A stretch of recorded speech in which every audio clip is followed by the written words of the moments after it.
Hello students, my name is Abhishek and as you all know there is lot of dilemma surrounding optional subject. So today we will try to understand that what are the determinants or factors that one should consider before choosing optional. Okay? So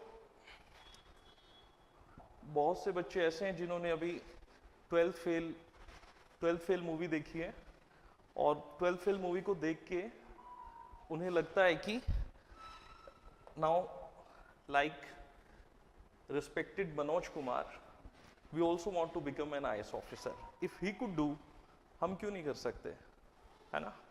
but that is one thing, है ना? उससे पहले बहुत सी चीजें हैं like अब जब इस जर्नी पे हमें जाना है, इस यात्रा पे हमें निकलना है, तो हमें अपने रिसोर्सेज को काउंट करना पड़ेगा।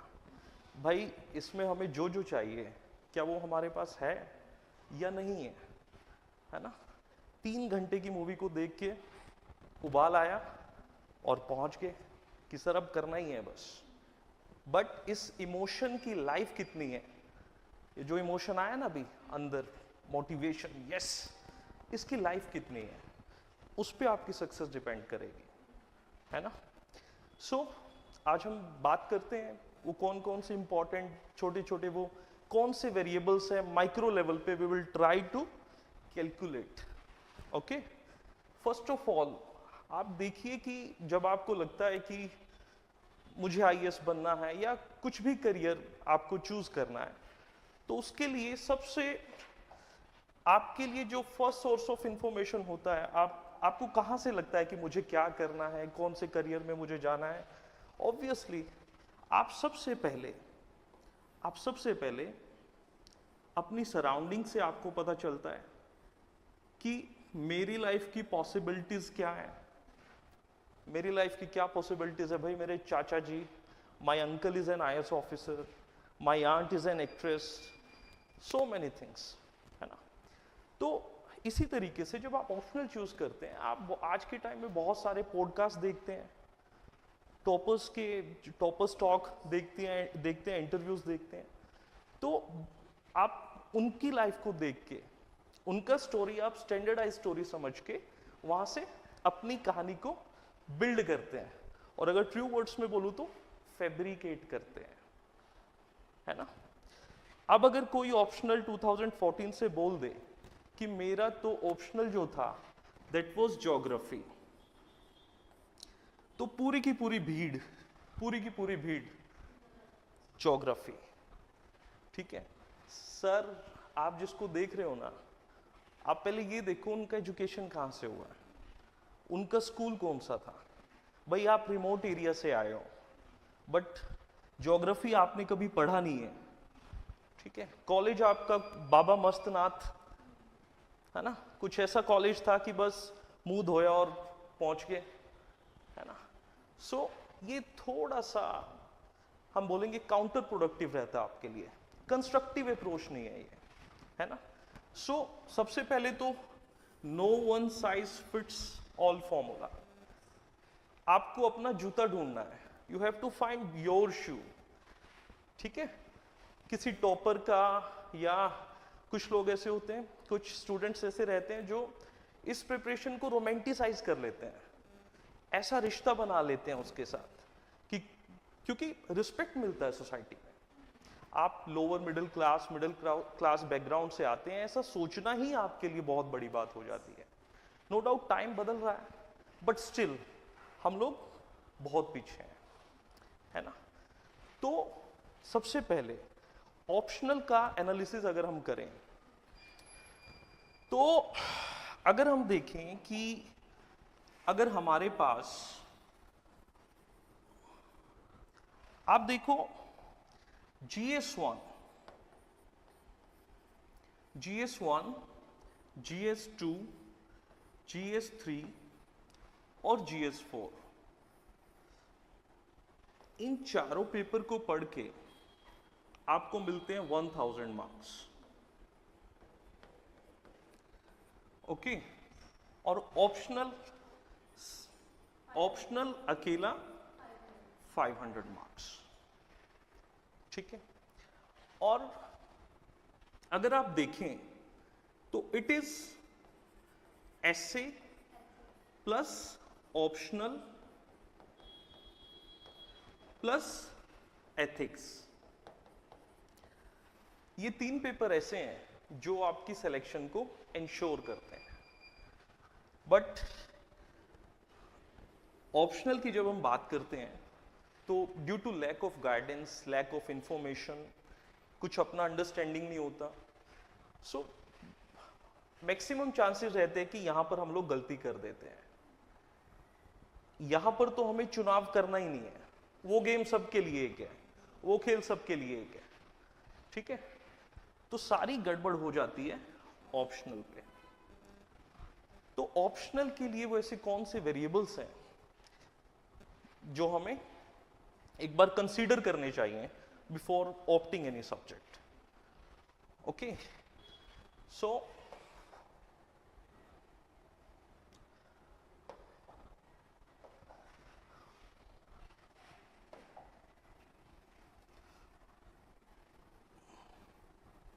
First is we should try to avoid herd mentality, झुंड में चलना। अभी हम बोल रहे थे ना कि आपको कहां से लगता है मुझे क्या लेना है। भाई मैंने एक इंटरव्यू देखा, एक पॉडकास्ट देखा, एंड आई थिंक मैं भी सेम ही हूं। I have those qualities, this is my interest. आपका कन्विक्शन बड़ा स्ट्रांग होता है, या फिर you follow your wildest instincts, आप उसको फॉलो करते हो, है ना। बट ये एक छोटा सा तो नहीं कहेंगे, एक एग्जाम है, अपन आए हैं, पढ़ाई करनी है, सिलेबस ओरिएंटेड एग्जाम को समझना है, प्रिपेयर करना है, प्रैक्टिस करना है और निकल जाना है। Life is not limited to this exam only, जिंदगी बहुत बड़ी है ना। बट फिर भी क्यों ना इसे प्लान करके जिए, क्यों ना ये हैबिट बनाए कि हम अपने एक्शंस को प्लान करें, because we are pre active, ठीक है। वो पोटेंशियल है हमारे अंदर, ऐसा साइकोलॉजी बोलती है। We are endowed with this potential that we can design our actions, उस पर भी अभी बात करेंगे। So first of all you should try to avoid herd mentality, है ना। जो एक प्री मेडिटेटेड माइंडसेट से कूदते हो ना आप लोग, पहले हमें इससे बचना है। पहले उस होराइजन पे आना है जहां पे बैठ के बातचीत होती है, जहां पर उस लेवल पे आना है जहां से आपको चीजें समझ आती हैं, है ना। आप कई बार सुनते भी प्री मेडिटेटेड माइंड से हो, फुल होके बैठे हो, और आप ऑलरेडी आपने डिसाइड किया कि मुझे रिजेक्ट करना है, तो फिर वो काम नहीं करता। सो दूसरा है इंटरेस्ट। ये वी कैन से ये प्राइमरी फैक्टर है आपकी चॉइस को डिटरमिन करने के लिए, बिकॉज ऑप्शनल जो है आपका वो 500 मार्क्स का है। ऑप्शनल छोटे से छोटा ऑप्शनल, बड़े से बड़ा, like geography, history. So 3 to 7 और 8 मंथ्स तक आपको एक ही सब्जेक्ट पढ़ना है, डिपेंडिंग ऑन द सब्जेक्ट। अगर मैं साइकोलॉजी की बात करूं तो it takes 4 to 5 months. Okay, so interest is the primary factor that you should consider, because अगर आपका इंटरेस्ट ही नहीं होगा, यार अगर भूख ही नहीं लगेगी तो खाना कैसे खाओगे आप लोग। आपका मोटिव ही नहीं है, आपको पुश ही नहीं कर रहा वो ऑप्शनल, है ना। बहुत से बच्चे आज तक शिकायत करते हैं कि यार मैथमेटिक्स एक ऐसा सब्जेक्ट होता था जिसको लेके बच्चों के अंदर फोबिया होता था, है ना। तो अगर आप कुछ ऐसी आफत को चुन लो अपने लिए तो बड़ी दिक्कत हो जाएगी, फंस जाओगे उसमें, है ना, घुटन हो जाएगी आपको। तो बट उससे भी बड़ा डायलेमा है कि आपको ये नहीं पता होता आपका इंटरेस्ट क्या है। आप फेस वैल्यू पे जाते हो, फर्स्ट लेयर देखते हो, वो आपको बहुत अट्रैक्टिव लगती है, उसके बाद आपको लगता है यार ये तो गलती होगी। ऐसे बहुत स्टूडेंट्स हैं जो पहले कुछ ऑप्शनल लेते हैं, बाद में 1-2 अटेम्प्ट के बाद उनको लगता है they should change their optional. Yes, कर सकते हैं, हाँ जी। तो ऐसे नेक्स्ट अटेम्प्ट में तो बहुत से स्टूडेंट्स चेंज करते हैं बाद में, बट वो अपना resource, time is also a resource here, है ना। टाइम लिमिटेड है, इस प्रिपरेशन में टाइम एक बहुत बड़ा फैक्टर है। एक ही साल में प्री मेंस इंटरव्यू सारी चीजें आपको मैनेज करनी है, सो बड़ा मुश्किल हो जाता है ये। तो अब ये इंटरेस्ट कैसे पता चलेगा, क्वेश्चन ये है। तो भाई इंटरेस्ट को पता करने के लिए एक बहुत बेसिक मेथड क्या है कि आप एनसीईआरटीज उठाओ, हर एक सब्जेक्ट की एनसीईआरटी उठाओ आप। But no doubt school level पे आप हिस्ट्री, ज्योग्राफी जैसे सब्जेक्ट तो पढ़ते हैं, उनके साथ आपकी जो फेमिलियरिटी है वो बहुत अच्छी होती है। बट सोशियो, साइकोलॉजी, ये कुछ डिस्क्रिमिनेटेड सब्जेक्ट हैं, है ना। हाँ, एंथ्रो, अब आप एंथ्रो बोलेंगे तो 2017 topper was saying my optional was anthro, so everybody thinks anthro is good for them, है ना। बट चलो एक लेवल आगे जाते हैं और इस चीज को, इस कहानी को समझते हैं। अब आप जिनकी बात कर रहे हैं, जिनके आप वीडियोस देख रहे हैं, they have studied from premiere institutes of India.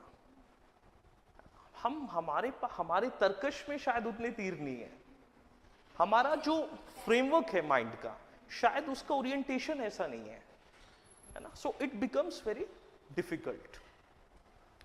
So interest को जानने का one of the method is कि आप एनसीईआरटी डाउनलोड करो, एनसीईआरटी पढ़ो, 2, 4, 6, 10 चैप्टर पढ़ो, उसके बाद just try to write 1 or 2 answer, just try to develop a common understanding. फिर उसके बाद आप प्रीवियस ईयर पेपर देख सकते हैं, आप देख सकते हैं कि वेयर डू यू स्टैंड, बात कितनी समझ आ रही है। तो दूसरा, अगर आपका बैकग्राउंड नॉलेज है उस सब्जेक्ट के अंदर, अगर आपका बैकग्राउंड नॉलेज है तो इससे भी आपको फायदा मिलता है, नो डाउट। आप कोई भी नया सब्जेक्ट आप उठाएंगे, like some of you were saying anthro, so anthro आपके लिए मर्सिडीज चलाने जैसा हो जाएगा, यू वर ऑन बाइसिकल, है ना। सो उसके लिए अगर आप कोई सब्जेक्ट चूज कर रहे हैं और डायलेमा में है, तो जिस सब्जेक्ट के साथ, लाइक आपको 2 सब्जेक्ट से चूज करना है, इस सब्जेक्ट में आपका बैकग्राउंड है, सो बेटर रहेगा कि आप इसके लिए भी जाएं। अगर कहीं पर पेंच फंस गया दोनों में, है ना। सो बैकग्राउंड है तो बहुत अच्छी बात है, बट ये एक कंडीशन नहीं है कि अगर आपका बैकग्राउंड होगा तो ही you should go for it. It is good but it is not necessary, ठीक है। और कुछ फैक्टर्स हैं, लाइक सिलेबस। सिलेबस कैसा है, कितना लेंदी है, आप किस टाइप की पर्सनालिटी है, आप सिलेबस आपको मेमोराइज करना पसंद है या नहीं, आपको क्रैमिंग पसंद है या नहीं। कुछ ऑप्शनल जो है वो ऑब्जेक्टिव है, साइंटिफिक नेचर के हैं, सो उसके लिए आपको इतना ज्यादा मेमोराइज नहीं करना पड़ता। बट कुछ सब्जेक्ट्स ऐसे भी हैं जहां पर आपको मेमोराइज करना है, चीजों को याद करना है। अगर आप लिटरेचर में जाएंगे, हालांकि it's not my subject, but अब उसमें आपको वो आपका मेमोरी जो है वो स्ट्रांग होना चाहिए। उसके लिए you need to have that interest, वो किक होनी चाहिए उसके अंदर। सो सिलेबस का लेंथ कितना है ना। आप सोशियोलॉजी का बात करें, साइकोलॉजी की बात करें तो बहुत छोटे सब्जेक्ट हैं। साइकोलॉजी में हमारे पास 28 यूनिट्स हैं, 14 पेपर 1, 14 पेपर 2। सो छोटा सब्जेक्ट है, कंसाइज है, साइंटिफिक नेचर का है, उस पर बात करेंगे अभी। और एक बहुत इंपॉर्टेंट फैक्टर बन जाता है अवेलेबिलिटी ऑफ रिसोर्सेज, कि जो सब्जेक्ट आपने ऑप्ट किया है मार्केट में, उसके लिए कैसा मटेरियल है, कैसी कोचिंग है। अगर आप कोचिंग नहीं लेना चाहते या नहीं, आपका वो स्टाइल ही नहीं है, आपकी स्ट्रेटेजी डिफरेंट है, तो उस केस में आपके लिए अवेलेबिलिटी ऑफ रिसोर्सेज बहुत मैटर करता है। लाइक अगर आप मैथमेटिक्स लेते हैं और मैथ्स के लिए आप नोट्स ढूंढने जाएं, फिजिक्स, केमिस्ट्री, मेडिकल साइंस के स्टूडेंट्स मेडिकल साइंस नहीं लेते, something must be there, okay. So availability of resources is also a very important determinant, okay। and preparation time आप स्टार्ट करते हैं जून जुलाई में। आप बेसिकली अगर आप स्टार्ट करते हैं सब्जेक्ट को प्रिपेयर करना जून जुलाई में, तो आप कोशिश करते हैं कि अगर हमने जुलाई में स्टार्ट किया तो जुलाई से नवंबर तक हम इसको निपटा दें, ताकि हमारे पास बाद में प्री का टाइम हो। प्री के लिए भी अब हम एक डेडिकेटेडली लाइक क्लास के 3-4 मंथ्स हमें डेडिकेटेडली प्री को देने पड़ते हैं, प्रीलिम्स एग्जामिनेशन को। अगर उसमें एंट्री होगी नहीं तो फिर इसका कोई मतलब नहीं है। सो हम लोग देखते हैं कि सब्जेक्ट अगर ऐसा है कि जून जुलाई नवंबर तक हमने खत्म कर दिया, हमारे लिए प्री के लिए फिर अच्छा टाइम हमें मिल जाता है और हमारे सक्सेस के चांसेस बढ़ जाते हैं। अब ये सारे के सारे फैक्टर कंबाइन होके अपना रोल प्ले करते हैं in choosing your optional subject. There could be another determinants also, but अगर आप मोटा मोटा लेखा जोखा देखें, so these are the possible factors that one should consider. Okay, and the best way is to go with NCERT to develop some basic understanding and then try to evaluate yourself, where do you lie, आप कहां stand करते हैं, है ना। सो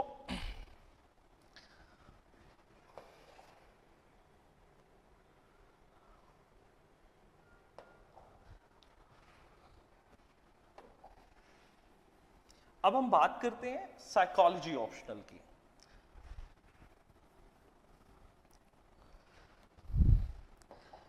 Personally, I feel psychology has been discriminated for a long time.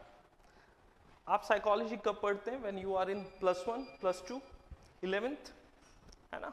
Same for sociology. So these are very, I could say, these subjects has faced discrimination for a long time.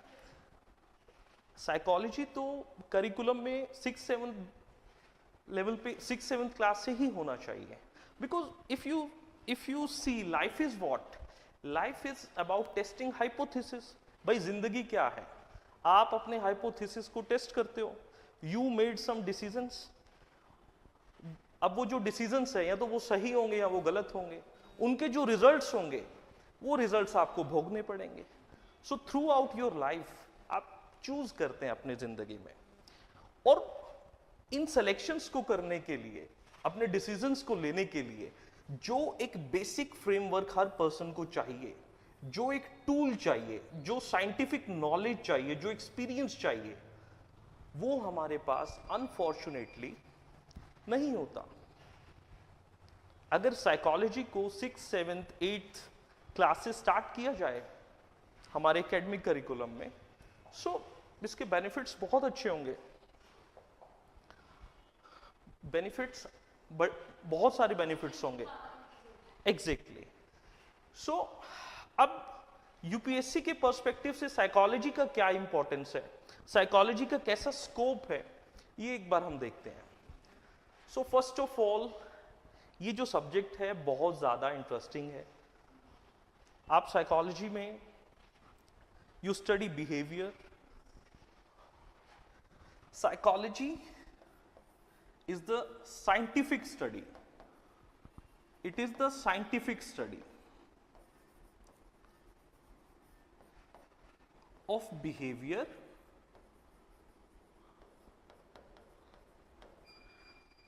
and cognitive processes.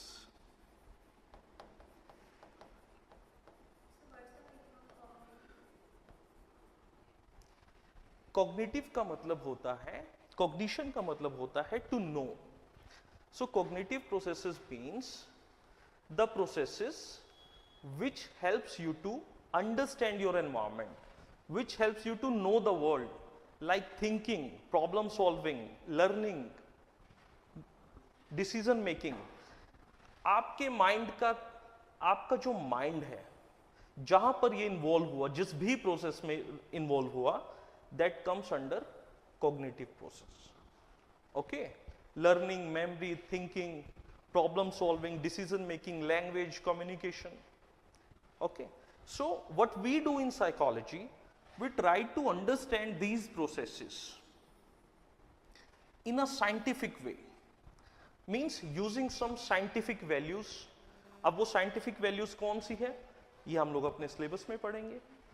By using some scientific methods, it's not like layman like we are talking, हम लोग decide कर रहे हैं कि सामने वाले का behaviour कैसा है, क्या है, कौन कौन से फैक्टर्स हैं जो उसके बिहेवियर को मैनिपुलेट करते हैं. It's not like this.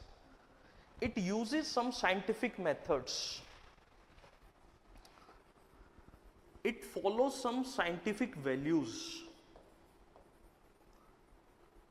So, by applying this technique or by using scientific methods, we study broad spectrum of behavior. We study cognitive processes. अब साइकोलॉजी का ऑब्जेक्टिव क्या है? To predict the behaviour. भाई psychology का main purpose क्या है? आप किसी का बिहेवियर प्रेडिक्ट कर सको. अगर वो माल फंक्शनिंग है तो आप उसको ठीक कर सको. This is the prime objective of psychology. So psychology is very interesting. आपकी जिंदगी से जुड़ा हुआ है. उठते बैठते निकलते सोते जगते चारों तरफ आपको यही दिखेगा. ओके आप सोशल सेटिंग्स में रहते हैं, आप इंटरेक्ट करते हैं अपने एनवायरमेंट से, ह्यूमन बीइंग से, ऑर्गेनिज्म से. सो हर टाइम आप देखते हैं और अगर आपके पास ये फ्रेमवर्क है इवेल्युएट करते हैं. ओके सो दूसरा है इट इज वेरी इंटरेस्टिंग और इंटरेस्ट की वजह से. चलो आगे देखते हैं इसको. दूसरा है साइंटिफिक नेचर. इसमें कुछ ऐसा रट्टा मारना, कुछ टाइमलाइन, ये सब चीजें इसमें नहीं है. आप पढ़ते हैं कुछ थीरीज, some experiments,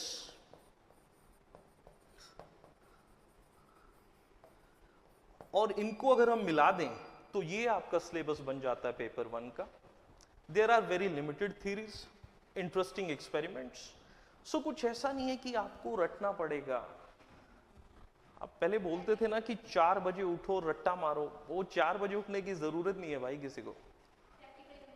एग्जैक्टली इसका एप्लीकेशन वेराइड है आपकी सोसाइटी में. So it depends on you. आपका ओरिएंटेशन कैसा है माइंड का, आप कैसे चीजों को समझते हैं. अगर आप इसको हिंदी या हिस्ट्री की तरह पढ़ोगे तो बात नहीं बनेगी आपकी. अगर आपको हर चीज में कहानी चाहिए, this subject is not for you. Psychology के बारे में वैसे बोलते हैं कि it is for classes not for masses. So and still it has faced, maybe because of this it has faced lot of discrimination. दूसरा है थर्ड पॉइंट है हमारे पास ये गुड स्कोरिंग. साइकोलॉजी में स्कोर बहुत अच्छा आता है. यूपीएससी ऑप्शनल के लिए जो टॉप 10 सब्जेक्ट्स हैं उसमें साइकोलॉजी का भी इंक्लूजन है. बहुत से बच्चे जो साइकोलॉजी लेते हैं एज कंपेयर टू ज्योग्राफी और हिस्ट्री उतना तो नहीं लेते, बट साइकोलॉजी बहुत बच्चे लेते हैं. अब अगर आप हिस्ट्री के कंपैरिजन में साइकोलॉजी के स्टूडेंट्स को देखेंगे, नो डाउट वो कम होंगे, but it is very popular among candidates. Okay so it is good scoring and due to which many students opted. उसके बाद है needs less memorisation. This subject contains experiments, theories, tasty theories about your life. How do you think? How do you make decisions? आप किसी को कैसे motivate कर सकते हैं? Okay? How you could make decisions? What are the steps that you should take before approaching a problem? So आपका जो paper 1 है जिसमें 14 यूनिट्स हैं, अभी हम उसकी बात करेंगे. So it is like around you all the time. अब आप उसे देखें, पहचाने, that is up to you. उसके बाद है रिलेटेडनेस. जी बिल्कुल, अभी मैंने आपको बताया भाई चारों तरफ है आपके, है ना. बिल्कुल. अब कुछ बच्चे ऐसे होते हैं कि बिल्कुल प्रॉपर शॉर्ट एनालिसिस करके चलते हैं. कुछ स्टूडेंट्स को लगता है कि यार हिस्ट्री जो है वो जीएस 1 में भी हेल्प करेगा, अगर मैं ज्योग्राफी लूं तो वो जीएस 1 में भी हेल्प करेगा. अगर हम इसी प्रिंसिपल को फॉलो करें, अगर इसी डॉक्ट्रिन से हम लोग चलें, तो साइकोलॉजी का कुछ पार्ट या एथिक्स का कुछ पार्ट साइकोलॉजी के सिलेबस के साथ ओवरलैप करता है। सो एथिक्स में साइकोलॉजी आपका हेल्प करेगा। In writing good essays psychology is very helpful. ऐसे पेपर में भी साइकोलॉजी आपका बहुत हेल्प करता है। और GS1 के लिए जो सोशल इश्यूज का पार्ट है, psychology is very beneficial to this part also. So psychology, जिन स्टूडेंट्स को लगता है कि हिस्ट्री लेने से GS1 में हेल्प होगा, ज्योग्राफी लेने से GS1 में हेल्प होगा, सो साइकोलॉजी लेने से यार आपको ऐसे के पेपर में बहुत हेल्प मिलती है। आपको सोशल इश्यूज को प्रिपेयर करने में मजा आता है, क्योंकि आपके पास एक ब्रॉड पर्सपेक्टिव होता है उसके लिए, है ना, खुल जाता है दिमाग। क्योंकि जब आप यूपीएससी का प्रिपरेशन स्टार्ट करते हैं, आपका एज 20-21, आजकल तो 12 फेल के बाद तो बस अभी बेबी हुआ और चलो preparation, which is not a bad thing, लोग प्रोएक्टिव हो गए अब, है ना। बट जो स्टूडेंट्स ऐसे देखते हैं कि साइकोलॉजी लेने से एक अलग से एक लाइबिलिटी हम लोग ले लेंगे, क्यों ना हिस्ट्री लें, वो GS1 में भी हेल्प करेगा, तो ऐसा नहीं है। साइकोलॉजी जो है वो आपका एथिक्स में हेल्प करेगा, आपका ऐसे पेपर में हेल्प करेगा और सोशल इश्यूज में भी हेल्प करेगा। उसके बाद जैसा कि मैंने आपको बताया, short syllabus, limited study material. अब लिमिटेड स्टडी मटेरियल जी बिल्कुल, साइकोलॉजी को प्रिपेयर करने के लिए जो आपको नंबर ऑफ बुक्स चाहिए, नंबर ऑफ बुक्स जो साइकोलॉजी के लिए आपको चाहिए, that is just 2 books. These are just 2 books. Paper 1 के लिए आपको चाहिए Baron, introduction to psychology by Baron and Mishra, और पेपर 2 के लिए आपको चाहिए स्मारक स्वेन।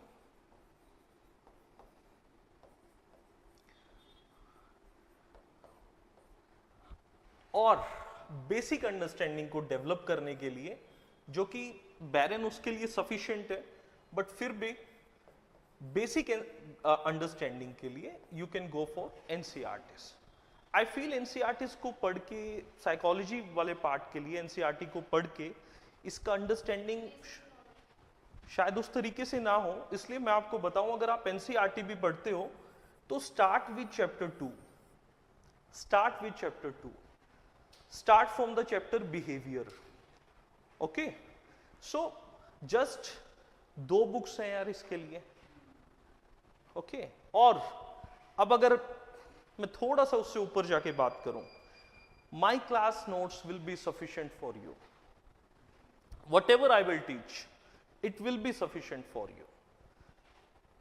अब कुछ बच्चों को खुजली होती है कि हमें तो और पढ़ना है, उसमें कोई बुराई नहीं है, बट अगर आप टाइम कंस्ट्रेंट को भी काउंट करके चलते हैं तो उसलिए हम बोलते हैं कि यार क्लास नोट सफिशिएंट है, but if you want to dig more then go for Baron, go for Smarak Swain और एनसीईआरटी। एक बुक और भी है, brief history of psychology by Arun Mishra. उसका लैंग्वेज बहुत टफ है, बहुत टफ नहीं है, टफ है, हाँ जी। तो उसके लिए उसमें जाके अपना टाइम लगाना, तो जिंदगी भर थोड़ी रहना है ना। ये 5 ईयर प्लान के साथ थोड़ी आए हो आप लोग इसमें, भाई आए हो प्रिपेयर करना है, 1, 2, 3 जो भी जिसका स्ट्रेटेजी है। और खासकर हमारे लोअर मिडिल क्लास बैकग्राउंड के बच्चे जो इमोशनल होके आते हैं, उसमें कोई बुराई नहीं है ना, बट यार खेल को समझो पहले, खेल अलग है यहाँ पे। जब आपके चांसेस आपके एग्जॉस्ट हो जाते हैं, बहुत सारा रिसोर्सेज आप इसमें लगा देते हो, फिर आपको समझ आने लगता है कि यार ये तो कुछ और था, है ना, तो उस तरफ जाना ही क्यों है। तो कोचिंग, इसीलिए तो कोचिंग है हमारे पास भाई, शॉर्ट टाइम में आपको ये बताएं कि what is the right way. Okay, so again बहुत इंटरेस्टिंग सब्जेक्ट है, जिंदगी जीना सिखा देगा आपको, ये ऐसा सब्जेक्ट है। और अगर ये यूज किया ना इसको पढ़ के, तो स्कोर भी बहुत अच्छा करोगे, उसमें भी कोई दिक्कत नहीं है। ओके, एक बार मैं आपको साइकोलॉजी का छोटा सा इंट्रो देता हूं कि ये सब्जेक्ट प्रोसीड कैसे करता है। ओके, इसका ओरिजिन कहां से हुआ, उसके बाद आपको एक अंडरस्टैंडिंग आपकी डेवलप होगी कि ये सब्जेक्ट कैसा है, क्या है इस सब्जेक्ट में, है ना भाई। बहुत सारा डिस्क्रिमिनेशन सहा है, तो आप लोगों को पता ही नहीं है what this subject is all about, है ना। सो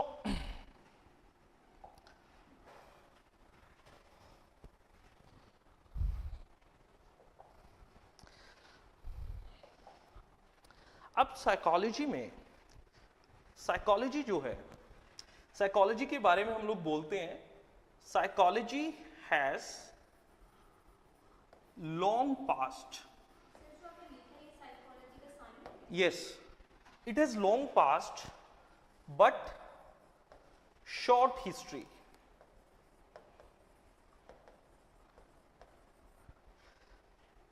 साइकोलॉजी बिहेवियर को साइंटिफिकली स्टडी करने के लिए जो फर्स्ट लैब एस्टेब्लिश की गई थी, that was in 1879 in Germany, university of Leipzig.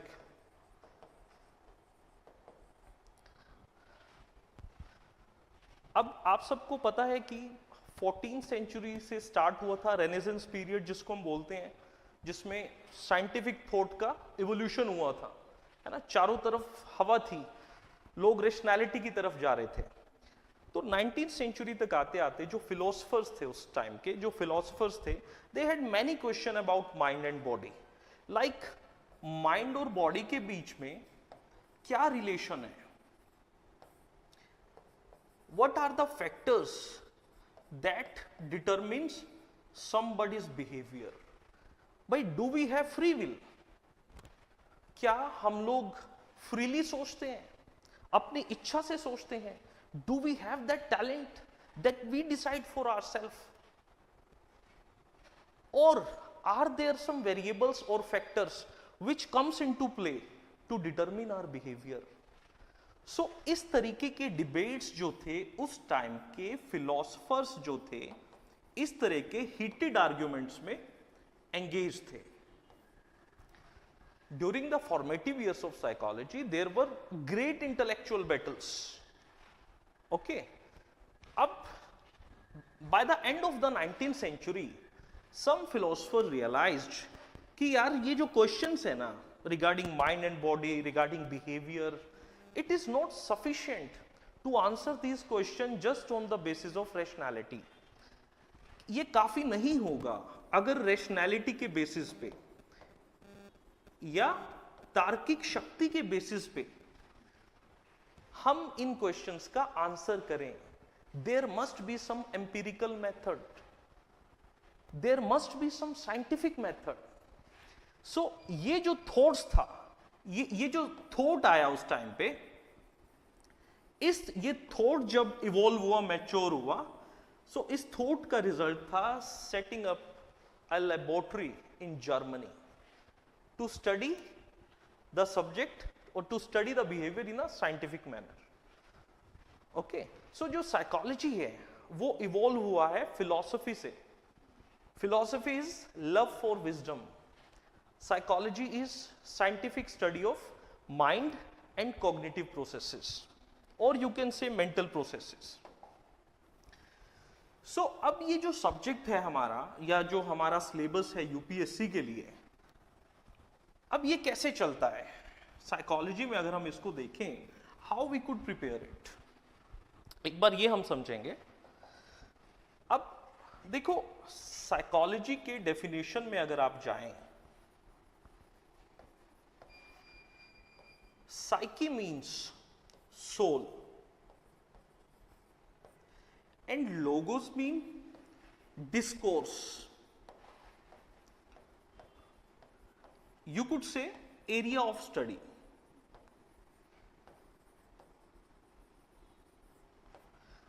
So psychology becomes study of soul. But अब यहां पर दिक्कत है, soul has no dimension. Soul has no dimension. So अब अगर सोल का कोई डायमेंशन नहीं है और साइकोलॉजी में we study soul, how could psychology be called as a scientific discipline? भाई सोल को you can not measure, because it has no dimension. At the same time, you are claiming to make psychology a scientific discipline. तो ये तो contradictory हो गया, है ना? So a group, the first group said XYZ that psychology should study soul. The other group rejected it by giving the logic that soul has no dimension. So they presented some different idea. Somebody said psychology का जो subject matter है that should be behavior because it could be observed and measured. So psychology should study behavior. Then the third group came and said no behavior. There are some factors. Behavior is not ultimate. There are some factors, a part of your mind which is called unconscious mind. This unconscious mind drives your behavior. So we should study, or psychology should study, unconscious mind rather than studying behavior. Then the other group came and said, no, humans have free will. We should respect human for their individuality. We should study human, every single individual in his context. There should be no generalization of law. So अब ये जो groups बने, ये जो एक group ये था, the other group came from this side, एक group ये था जिसने बोला कि psychology का subject matter जो है वो behavior होना चाहिए. इन groups को we call schools in psychology or different perspectives in psychology. Different perspectives in psychology. So psychology को लेके the debate was what should be the subject matter of psychology. भाई psychology का जो subject matter है वो क्या होना चाहिए? Exactly. What psychology should study? So इस conflict को resolve करने के लिए बहुत सारे schools आए, and the development of these schools, yeah, you can say these schools perform different experiments, gave different theories to prove their point. So ये जो experiments हैं, ये theories हैं, this became what you study as psychology. Okay? अब psychology आपके syllabus में किस तरीके से आएगा?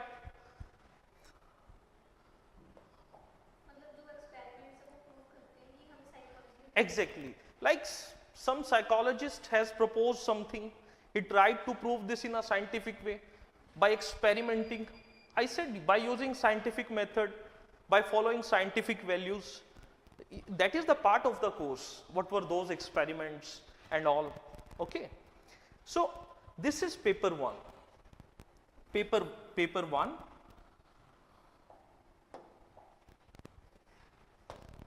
अब पेपर 1 में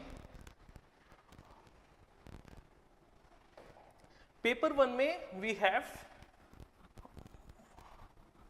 have 14 units. We have 14 units. अब ये वो जो 14 यूनिट्स है उनका मेन हेडिंग है. पेपर 1 में लाइक इंट्रोडक्शन में आप सिलेबस एक बार देखेंगे तो कुछ हेडिंग्स ऐसे होंगे like definition of psychology, different perspectives in psychology, how do psychology export knowledge to other disciplines, how do psychology import knowledge from other disciplines, means interdisciplinary character of psychology.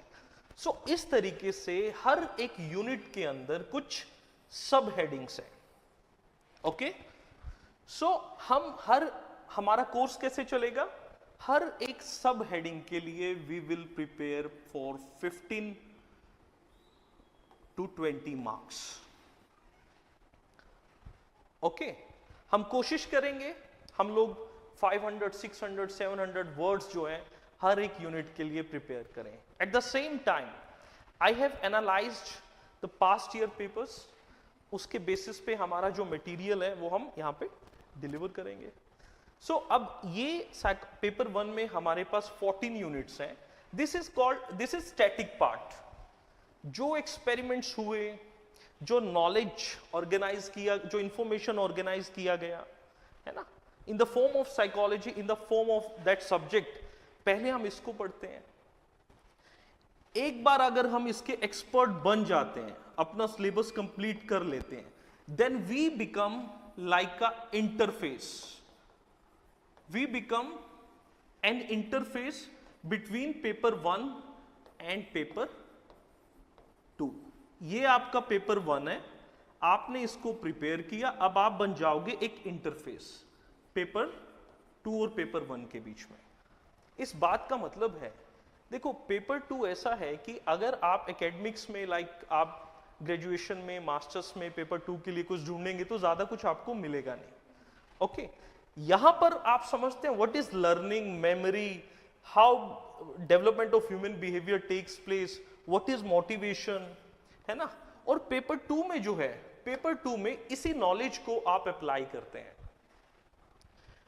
Paper 2 में आप पढ़ेंगे भाई what is the psychology of gender, how your gender impacts your behaviour, your choices. Okay, आप learning style को education के field में कैसे learning style को इंप्रूव कर सकते हैं। एग्जैक्टली। सो पेपर 2 का जो सक्सेस है, पेपर 2 में आप कैसा करेंगे, that totally depends on paper 1। Okay, so paper 1 में नो डाउट मार्क्स निकालना सब एक ही लेवल पे है, स्टैटिक पार्ट है, तो क्रिएटिविटी का कोई ज्यादा स्कोप नहीं है उसमें। भाई इंफॉर्मेशन ली, ऑर्गेनाइज की और प्रेजेंट कर दिया। बट पेपर 2 जो है that is all about your credibility, so sorry creativity, हाँ, that is all about your creativity. आप किस तरीके से अपना हुनर जो है वो दिखाते हैं, कितना एंथुसियास्टिकली इस सब्जेक्ट को आप अप्रोच करते हैं। कुछ लोग ऐसे मरे हुए रहते हैं, कोर्स स्टार्ट होता है तो ऐसे होते हैं उनके कंधे, कोर्स खत्म होते होते they are like this. So भाई मेंढक नहीं बनना है ना, frog has no shoulder. Okay, so paper 2 14 units. अब मैं यहां पर एक एक हेडिंग को एक्सप्लेन करूं, that doesn't make any sense. So overall मैंने आपको बताया साइकोलॉजी इमर्ज कैसे हुआ, इवॉल्व कैसे हुआ। ओके, सो वो जो 14 यूनिट्स पेपर 1 के हैं हमारे, 14 यूनिट्स पहले हम इसे प्रिपेयर करेंगे। हर एक हेडिंग की 10, 5, 4 जितनी भी सब हेडिंग्स हैं, लाइक इंट्रो का मैंने आपको बताया। So we will prepare this thoroughly. Exactly, ऐसा पेपर 2 का बहुत सारा पार्ट है, बहुत सारा पार्ट है, नो डाउट अलग से भी हम लोग उसको करेंगे। बट पेपर 1 के साथ ही while preparing for paper 1 we will try to throw some light or bring some insight on paper 2. So हमारा जो कोर्स है it will be around like for 4 months. हमारी क्लासेस डेली होंगी for 2 hours and it is a very interesting subject as I told you. और इसके brief history से भी आपको लग रहा होगा कि बहुत सारा मजा आने वाला है। Okay, so more than a subject, life is not limited just to clear this exam. भाई IAS अभी कुछ न्यूज आई थी ना, some IAS officers committed suicide. So IQ 100, intelligence quotient 100, emotional quotient poor. A batsman in cricket, Mr. Dhoni, with average skill, he became the most successful captain. किस वजह से? Emotional quotient, emotions का जो handling है, जो temperament है। Okay, so this subject is going to play a tremendous role in your life. Okay, so all the best to you. आप जल्दी से डिसाइड करो और बहुत मजा आने वाला है। Thank you.